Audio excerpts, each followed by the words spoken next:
You said earlier that you still have some crops where you can't get in the fields because it's so muddy. We're still waiting on one. We waited on 2 weeks. We tried it the other day and we still can't get in it. About 50% of the state's crop has already been cut. If the warm and dry weather continues, the harvest could be finished in less than a week. Ben McCain, Action 4, north of Oklahoma City.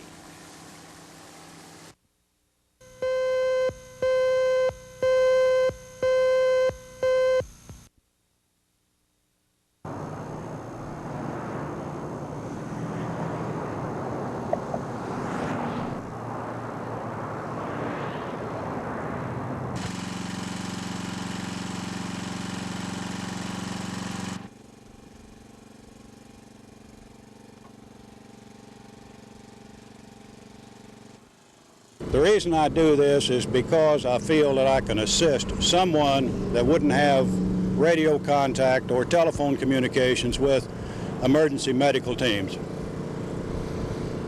And I have been in situations many times myself while traveling these United States with the military that I've had to ask for help.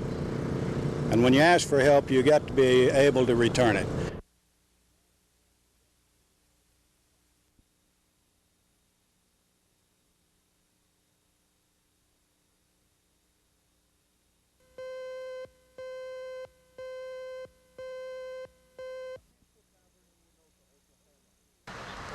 A peaceful tavern in Waynoka, Oklahoma, with the trappings of an American celebration. But when Monty Lopshire bought the buildings that became his home in this tavern, he had no idea they were a footnote in American history. The discovery was made by accident when he was rewiring the buildings, and from behind the walls came a view into the past. The crude paintings were done in the early 1940s by a German prisoner of war. He must have lived in this barracks at nearby Camp Alva, one of 36 POW camps in Oklahoma. They are scenes from home, cities and landscapes painted probably from one man's memory. He didn't leave his name, but he left his fingerprints from an age that someone forgot and covered over. I never dreamed of opening up a wall and finding something like this. And now since we found 24 plus, I'm just shocked over it. I just love paintings anyway. I'll just panel around them and just keep them out in the open. Maybe I'll get tired of them, I don't know, but I think that they ought to be out instead of enclosed in the wall.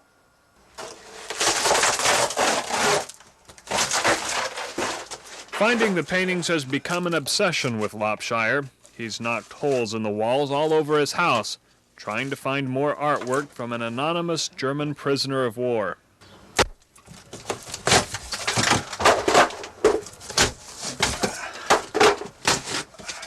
He's sure they'll find more paintings too, hidden behind the sheetrock and wallpaper and nearly 40 years of forgotten neglect.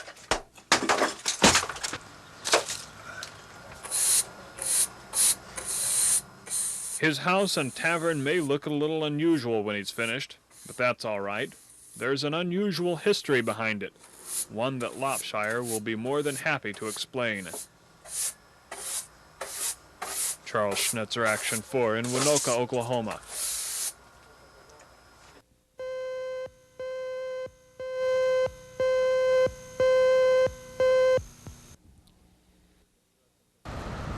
The Penn Bank Tower has been under construction since last October.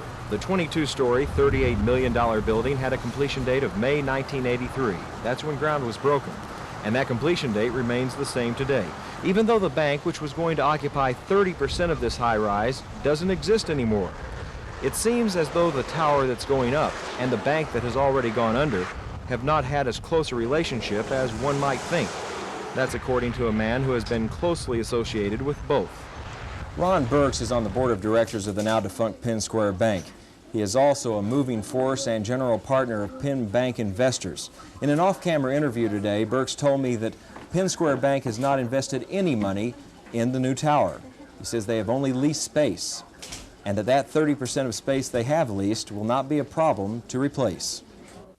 As a member of the Penn Square Bank Board of Directors, Burks had little to say about its default.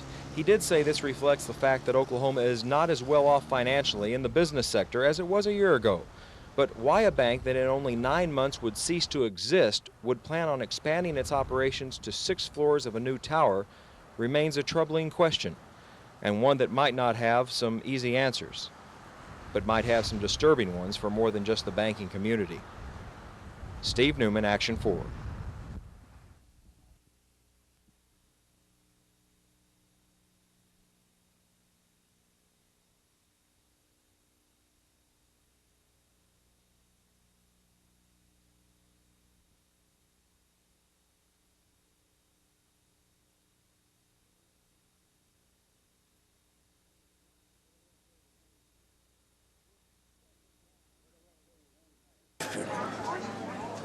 But I want to tell you one thing. This is the second time that I went through this. I went through it 50 years ago. Everybody walked up to the bank and stuck up like this and broke down into crying. Everybody's laughing, having a good time. Thank God for Roosevelt. Here, ma'am. But not just the customers are having problems. Bank employees have lost their jobs, and finding a new one isn't easy. What next? I don't know, some line of business, but I don't think banking. Banking's too hard right now. We've already called this morning, and all the banks are filled, or they will be filled. I thought it was awful. I didn't sleep. I just cried. This is the best job I've ever had, and I think it's terrible. I loved it here, but I don't think I'm really going to work for the government, so I'm going to move on.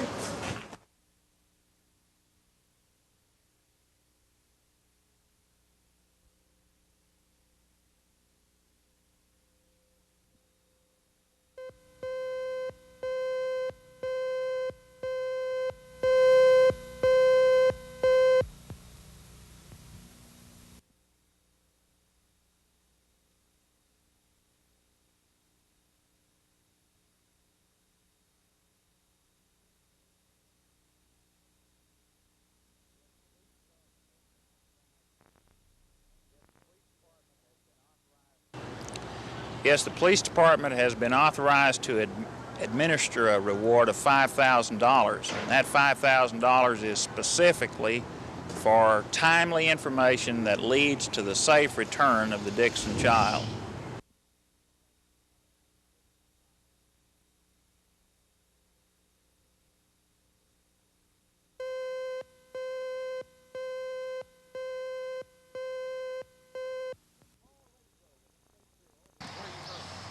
Paul Renfro with the State Bureau of Investigation and Christopher Waters of Southwestern Insurance Information Service are making the rounds together. They're promoting the fact that motor vehicle theft is a big problem and that just by locking our doors, we can prevent these thefts by as much as 40%. Many of the thieves are just looking for an easy opportunity. Granted, you're probably not going to have much luck in preventing a professional thief who wants your car. You've got to take a lot of precautions. But the amateur thief who's just looking maybe for a joyride, your locked car could be a pretty big deterrent. Renfro says there are about 13,000 car thefts a year in Oklahoma. He's hoping the number will drop this year, but the only way that will happen is for people to lock their vehicles. By the way, your car or pickup will more than likely be where you left it. That is, if you locked it before you left. Ben McCain, Action 4.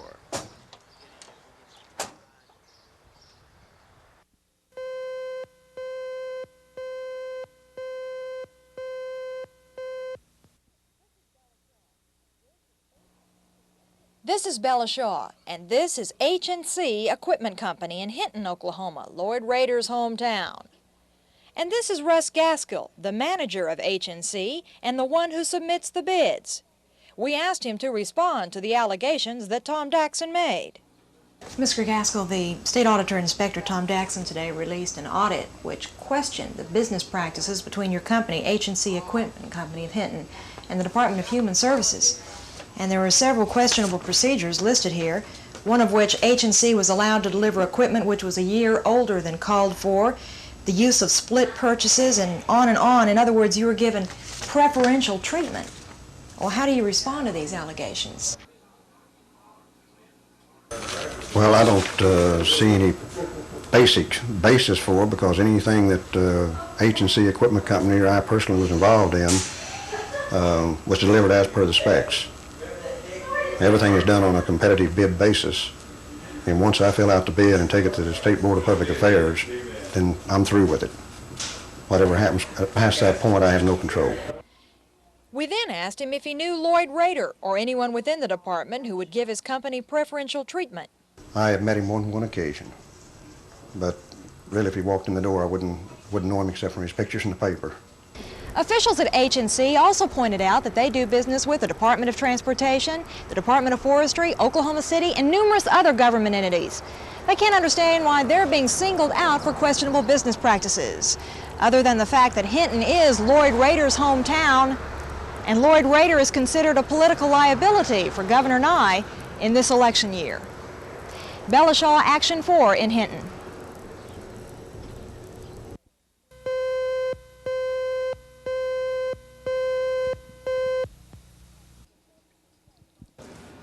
The raid itself has been dubbed a success by Sheriff Burks. He and his men recovered $60,000 worth of firearms. Each is a collector's item. The dollar value alone tells you that.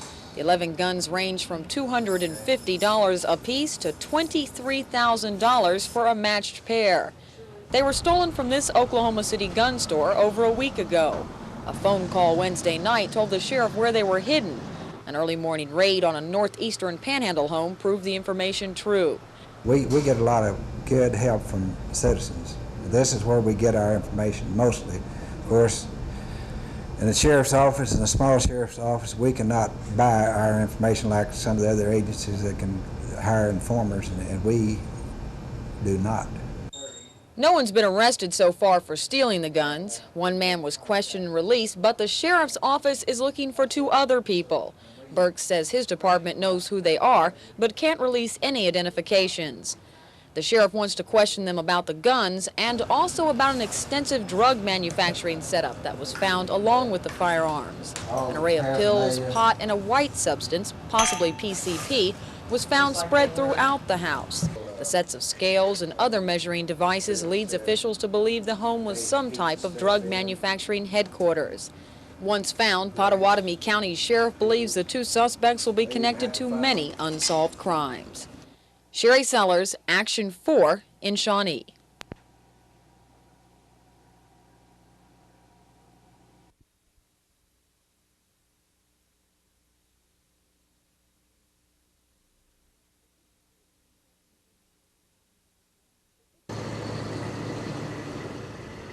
It's part of the American dream for towns like Blanchard with a population of 1,500 to expand.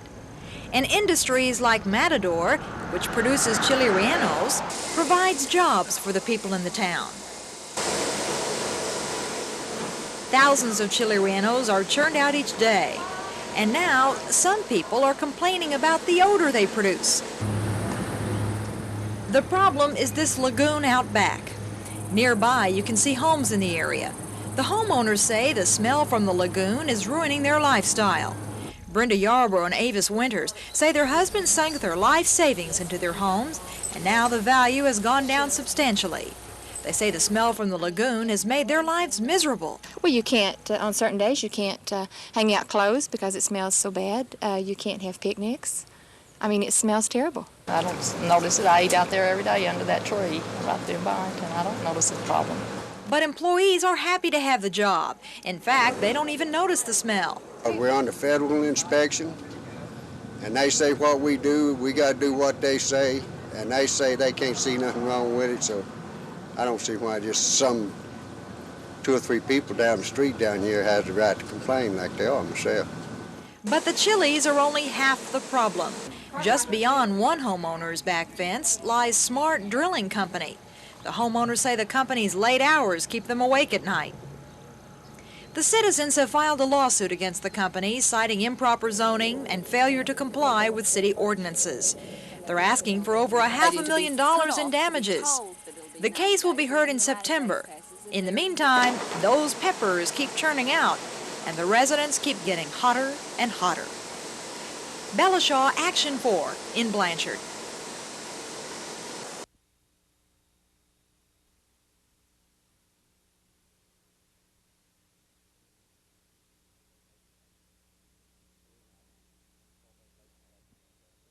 Dr. Banowski told me late this afternoon that he will resign sometime this fall from the University of Oklahoma.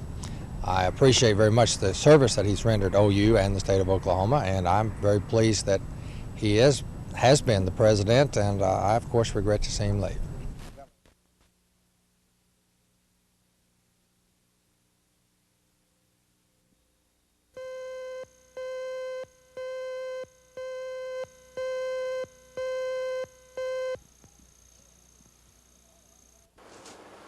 Ann Anderson has a lot of time to work in her garden these days.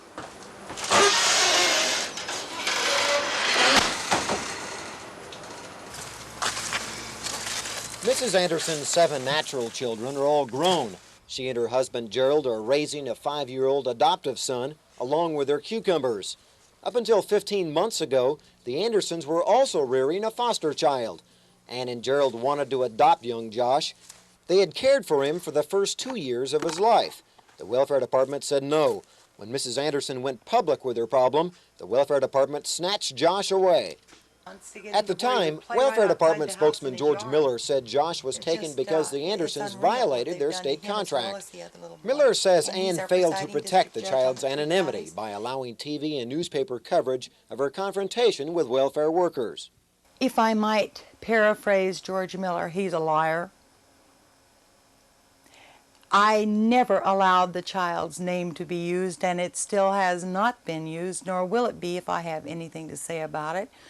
And the only time that any pictures were ever allowed was when they used the unorthodox, rotten, cruel, and inhumane manner that they did to remove him from my home.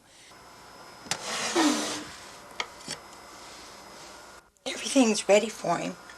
All his things are here, and we've kept up on the size that he should be in. He was wearing a Josh's room is ready for his return. However, that might not be anytime soon. The Andersons have spent $30,000 for legal fees, but they still haven't had a hearing on their adoption petition. You've mortgaged your house. You put up with a lot of heartache. Are you ready to give up? When the rivers run dry and hell freezes over, then we'll stop fighting for that baby. No, we won't give up. Daddy used to say, quitters don't win, and winners don't quit, and we are not quitters. Neither Jerry or I are quitters. Now that is my answer. Quit? No. Not till Josh comes home. Scott Wallace, Action 4, 4000.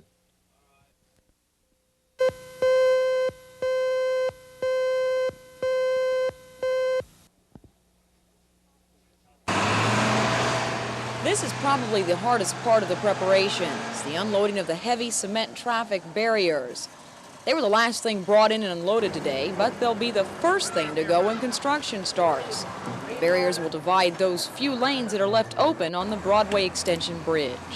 This is a two-phase project. We're going to tear out the center lanes first, rebuild those, put traffic on the new center lanes, and then tear out the outside lanes. This is going to be a major headache for commuters coming in from the north. There's approximately 53,400 cars and trucks per day go over that bridge. The bridge is being closed because its deck is deteriorating. The Transportation Department knew the work would have to be done sooner or later because the bridge is 18 years old. But it's taken some time to make the actual decision, for 2 good reasons. Construction on the project cost over $9 million, and it'll take 10 months to complete it.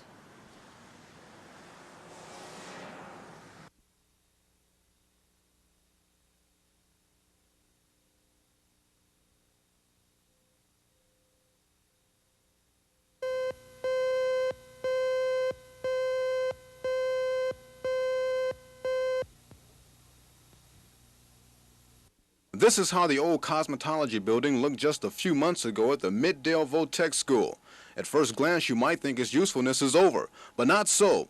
The Noble school system is cutting the building into sections to take back to Noble. All 225 feet of the structure will be loaded onto trailers and eventually become 8 classrooms. Each section weighs about 75,000 pounds.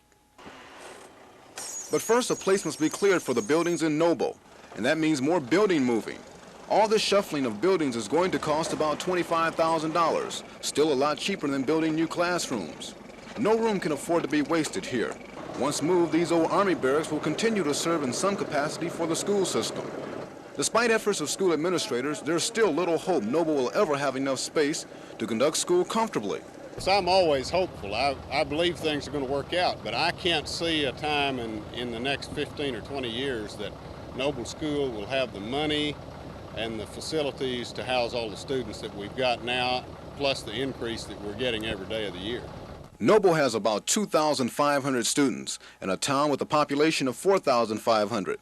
So there are not enough people to tax when bond issues do pass for school improvements. Many of the children come from rural surrounding areas. Most of the junior high school students are especially happy about finally having more than 2 restrooms for 600 people. Ed Stewart, Action 4 in Noble.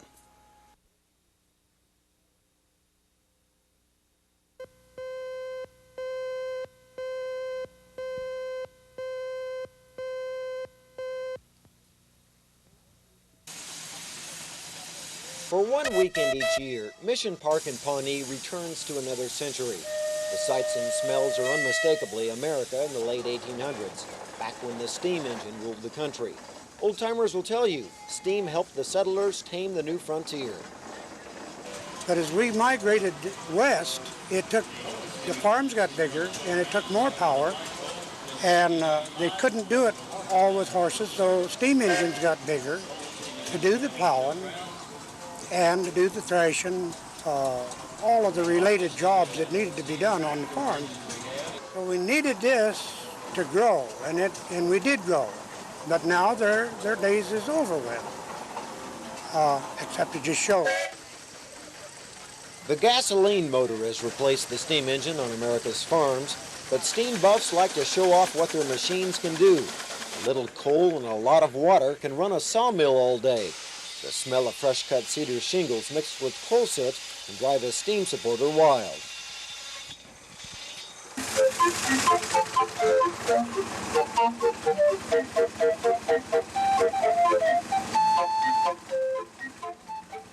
And steam can be a source of pleasure as well as a work saver. Perhaps the most practical steam engine application is to run a lathe. This contraption allows a craftsman to transform a fence post into a rolling pin. Now, even the most hardcore steam engine buff admits that the heyday of their mechanical marvels is over. But it's nice to reminisce once a year, to think back to a time when you could fill up at your water well instead of at a gas station. Scott Wallace, Action 4 in Pawnee.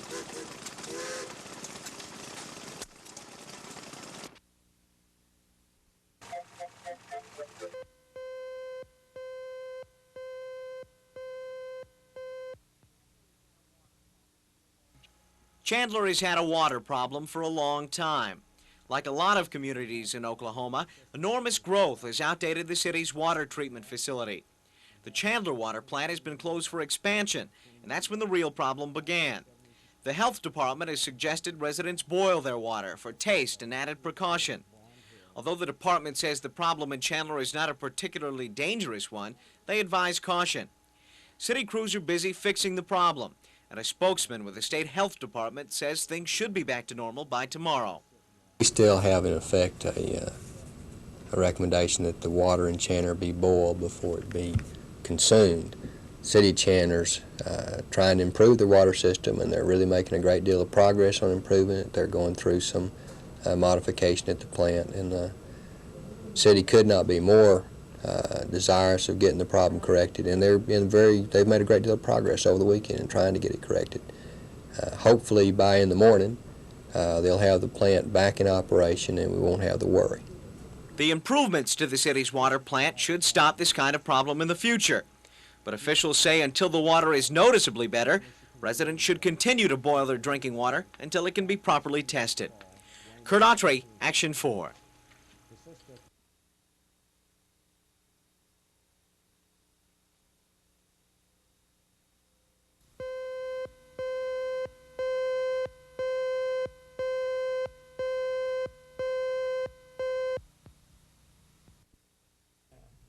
Notice, are any city revenues what?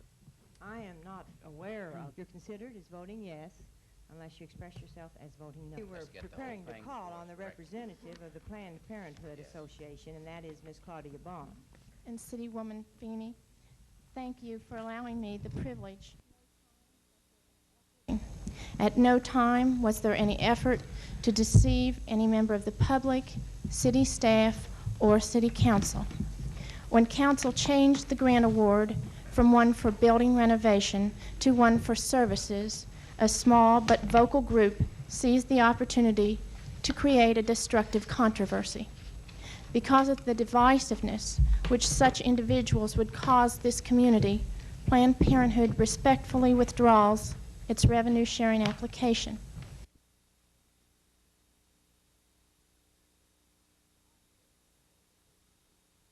I am the small but vocal group that did object to the City Council changing their format from a